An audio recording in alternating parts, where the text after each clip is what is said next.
Hello.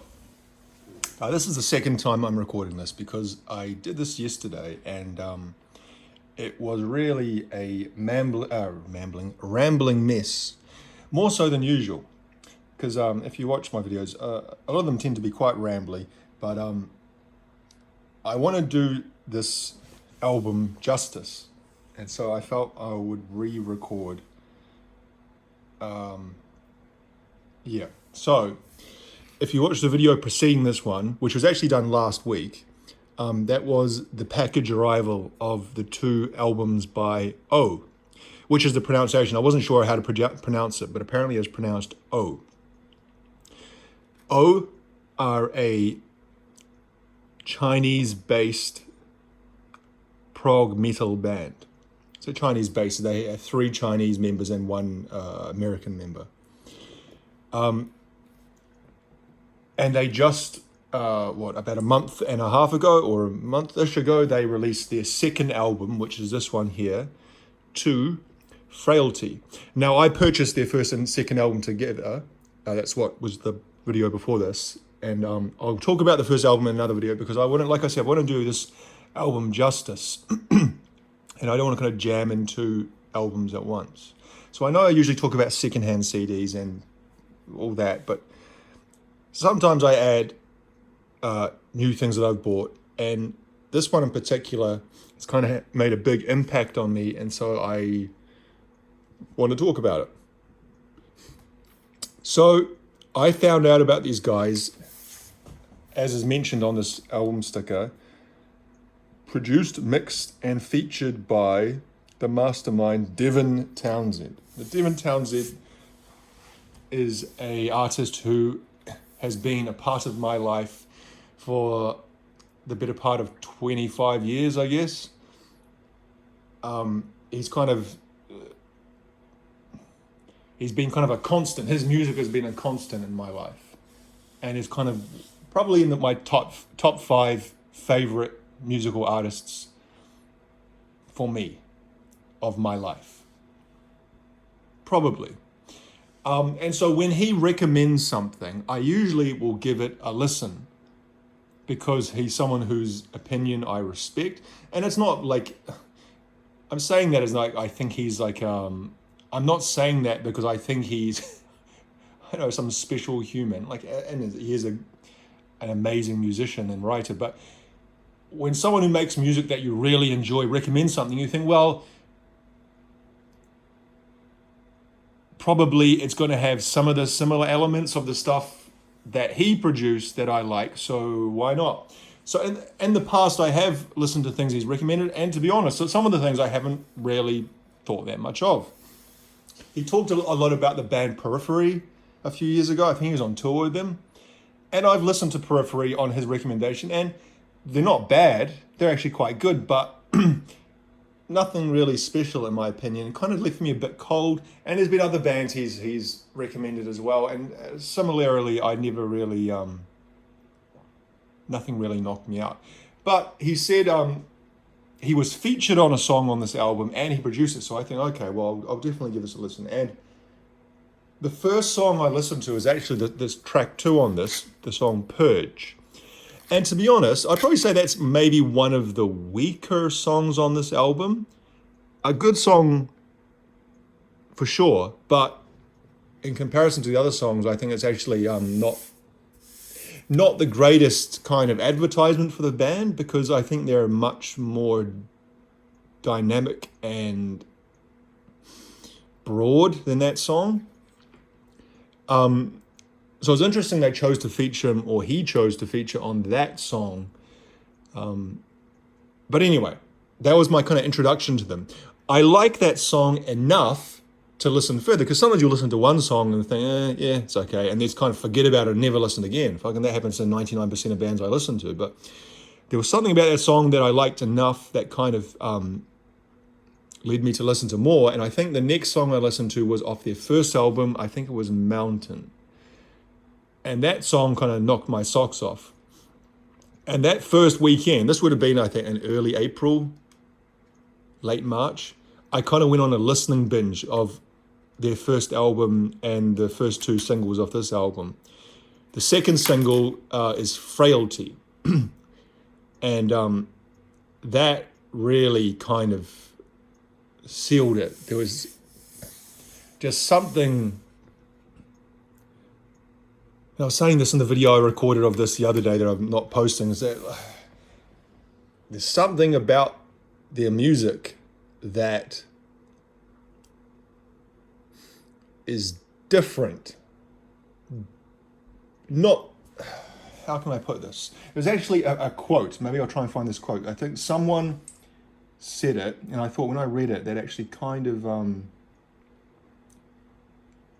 of captures my idea of what they're saying.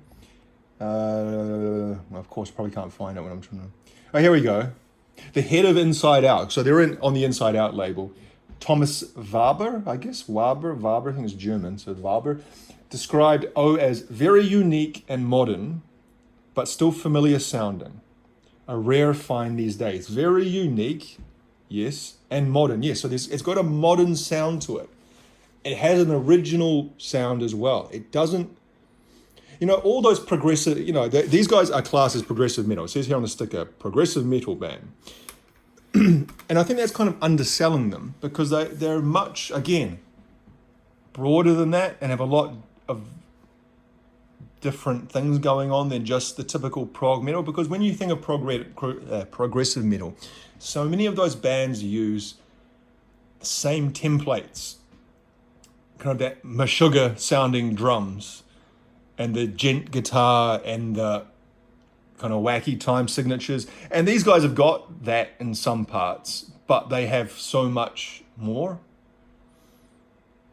So to kind of, I guess, not an introduction, but to say the band consists of, like I said, 4 members. So the singer is a female singer, Lin Wu. She sings exclusively in Chinese, Mandarin Chinese. They're from Beijing, so I assume it's Mandarin Chinese, not Cantonese or any of the other many dialects. Zhang Jing, forgive my pronunciation, Zhang Jing, I think, is the guitarist. Chris Kui is the bassist. And Anthony Vanacore is the drummer, and Anthony is the sole non-Chinese person. But obviously lives in China.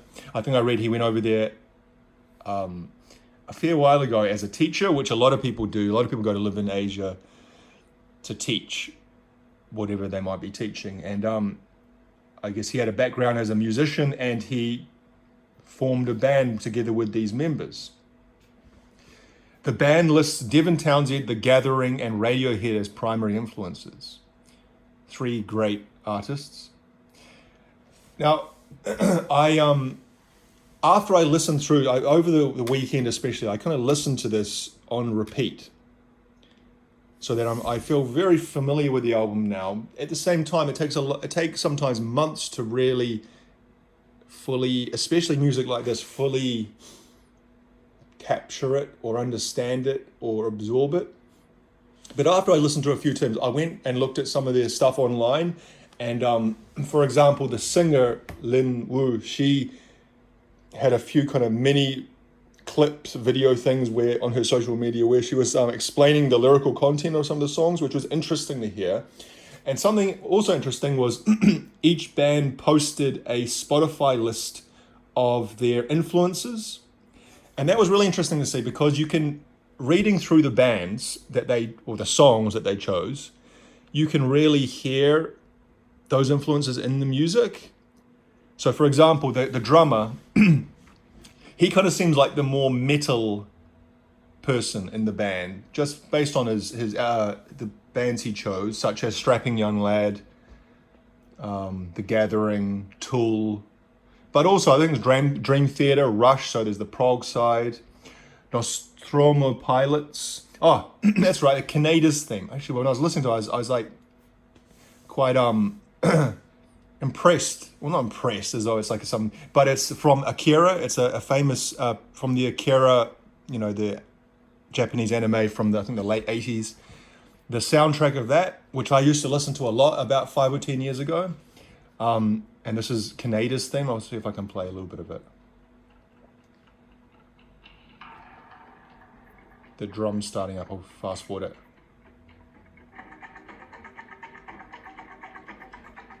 If you listen to that soundtrack, the Akira soundtrack, there's a lot of really great music on it. And he also did Faith No More, King for a Day.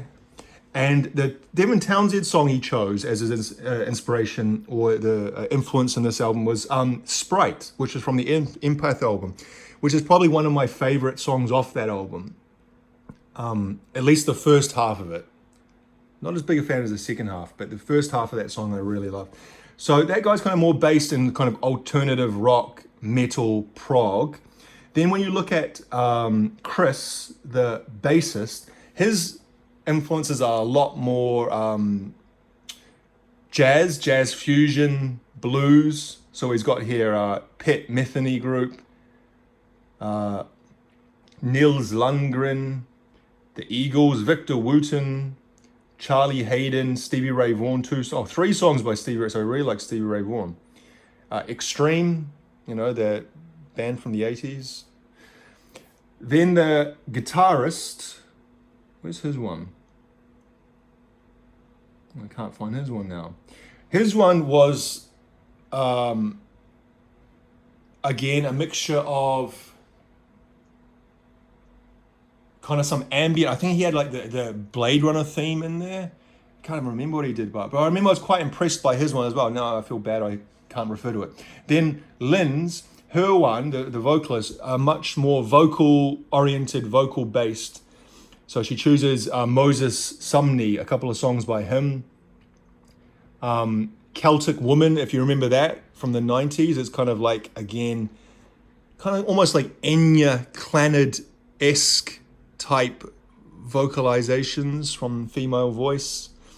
This artist Haya, who I've never heard of before, actually sounds quite similar to Lin Wu's vocals. And then the Cranberries, of course, was it Dolores O'Riordan? Rest in peace. And she chose one of her own songs, Ghost, off the first album. So all those things together, I thought as I was reading that list, you can imagine putting that, the metal, the prog, the jazz fusion, the alternative rock, the ambient, even kind of new agey tough stuff. She actually had a Yanni song on there as well, I saw that she chose. All that stuff together really is what kind of the music sounds like. You can hear the influences, but they take it and make it something much greater. What's the saying? The sum is greater, no. The whole is greater than the sum, no. The sum of the parts is greater than the whole. Or is it the other way? The greater the whole is the whole is greater than the sum of the parts. Fuck, whatever. You understand what I'm saying. So I don't want to kind of overanalyze each song and say, well, this song's that. So I feel the songs kind of have quite distinctive feelings when I look at them. So for example, especially Reborn and Redemption, track 4 and track 8 are both quite quiet, not metal, that put Lin Wu's voice as the central focus of the song. Whereas Frailty, Ocean, Capture and Elongate, those songs in particular are the really excellent illustrations of the kind of crazy prog metal, very inventive, original style of their music with a little bit of kind of bits and pieces of things you can hear from influences. Those songs in particular. Purge I talked about. Purge is kind of the most, I guess, metal of the songs. I guess maybe Spirit Broken as well. YYDS is kind of like those other songs I talked about, like Frailty and Ocean, but it's instrumental. Well, actually, it's not instrumental, but it doesn't have lyrics. You can hear her voice in the song, but she's not actually singing anything. It's kind of more just like, ooh, adding vocal layers with a sound as opposed to the actual words. And then Recall.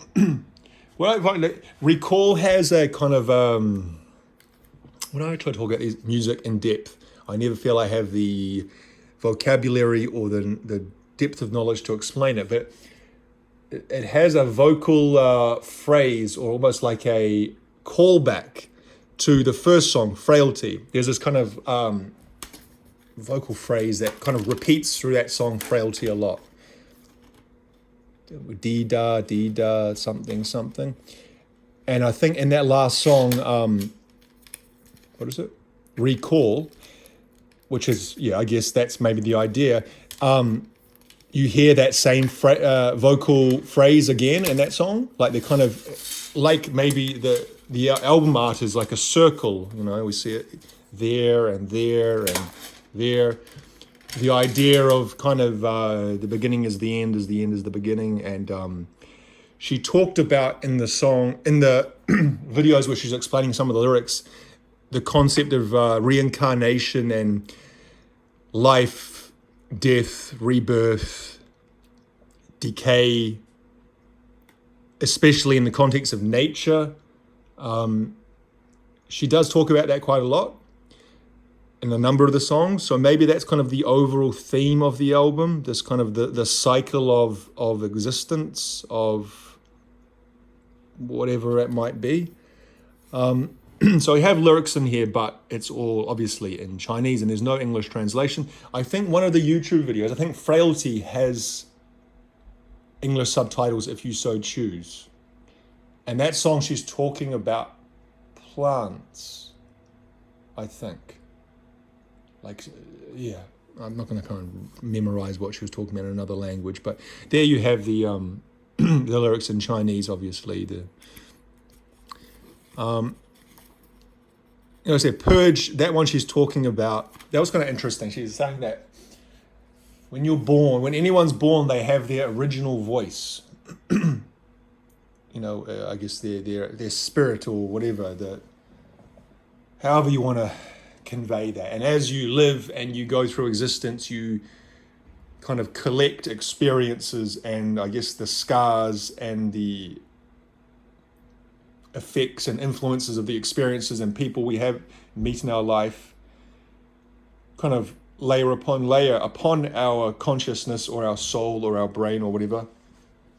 And so our true voice is buried beneath that. And so the only way we can uncover our true voice is by purging in some way. Can't remember how she said to purge. Maybe through meditation or primal scream therapy. And then by purging and releasing all that stuff that's the crap that gets built up, you have the ability to reclaim your original voice in some aspect. Ocean, I think she's specifically talking about the ocean in that one. Again, she talks about nature a lot in in her explanations. And maybe I'm too dumb to get the deeper meaning, but I'm just saying what she said. Redemption, I can't remember exactly. Redemption, capture and elongate, I can't remember. I really like the drums in this song. There's one particular part in that song, Capture and Elongate. There's this kind of this chord progression. Dun, dun, dun, dun. I'm probably not doing it properly, but they do it in a soft way, and then the chorus, it kind of explodes, and then it kind of, at the end of the chorus, it's kind of a heavier.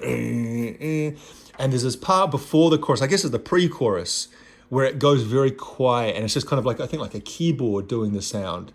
And the drum, sometimes it sounds like a synth drum or a drum machine, and then other times it sounds like real drums. And he's playing it like really subtly or in a very subdued way. It's kind of like quite beautiful. Boom.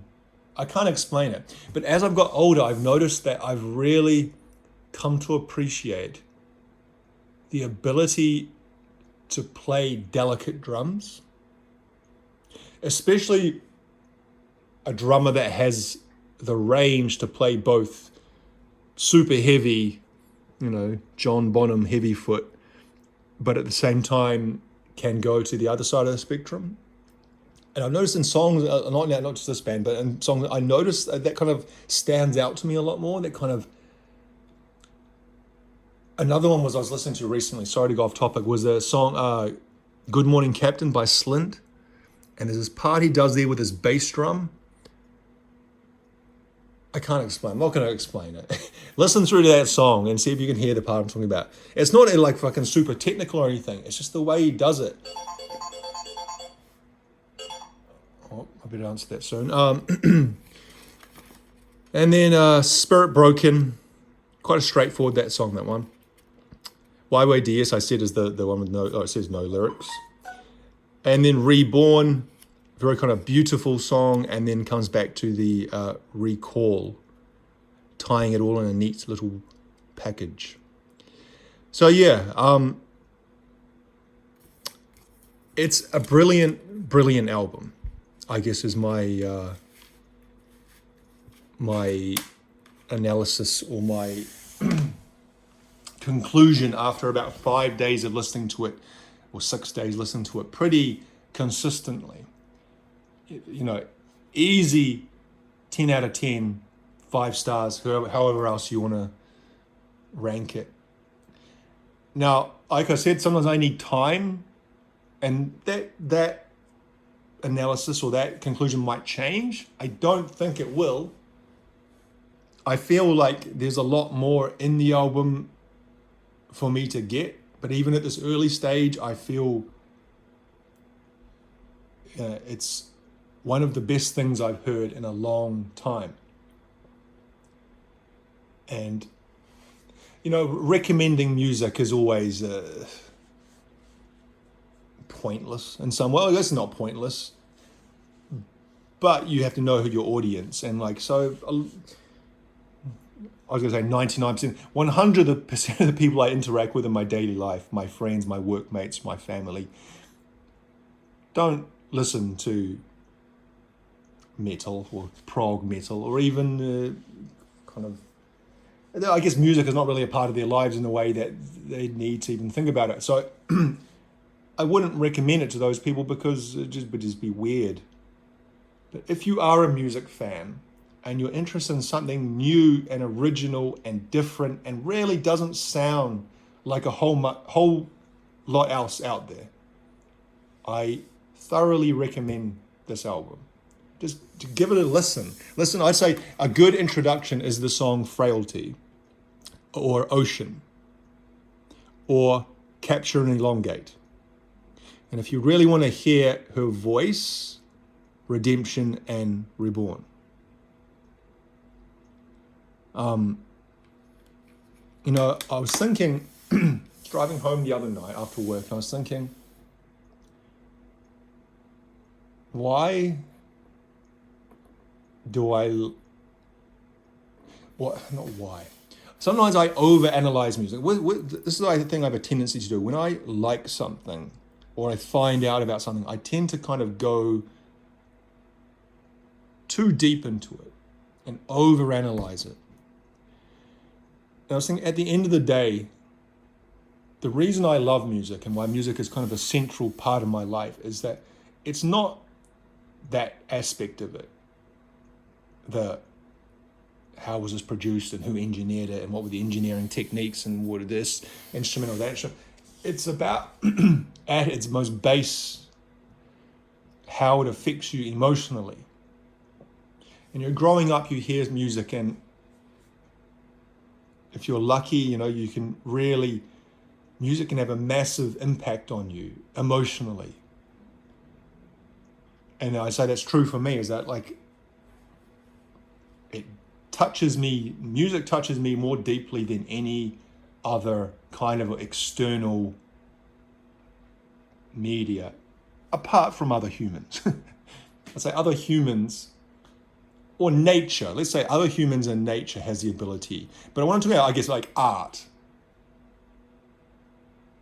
Music far surpasses any other kind of like art and its ability to affect me. And so as I get older, it seems to be harder to find new music that can affect you in that way. I listen to a lot of new music, and I like a lot of the new music I listen to. But to get that visceral kind of like base level reaction to something is kind of quite rare And so that is what I got with this. Kind of like gives me goosebumps when I listen to it. And it makes me kind of feel different than I would. Kind of like, it's like it opens a world in your mind or something like that. And that's what kind of great music does. Kind of like it expands your mind in a real, literal way, at least in my case. And so it's like, it feels like a privilege or like a gift when you just by chance discover some new music and it has that effect on you. So I'll leave it there because that was a bit of a ramble, but it was a less of a ramble than the previous video. So I think I will post this one.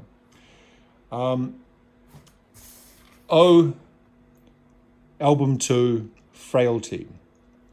10 out of 10, 5 stars, A+, highly recommended.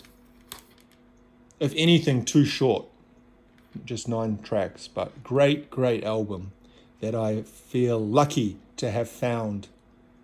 Even though it cost me like goddamn $60 to get it shipped here from Germany, but that's the price we pay, eh? All right, thank you very much for watching.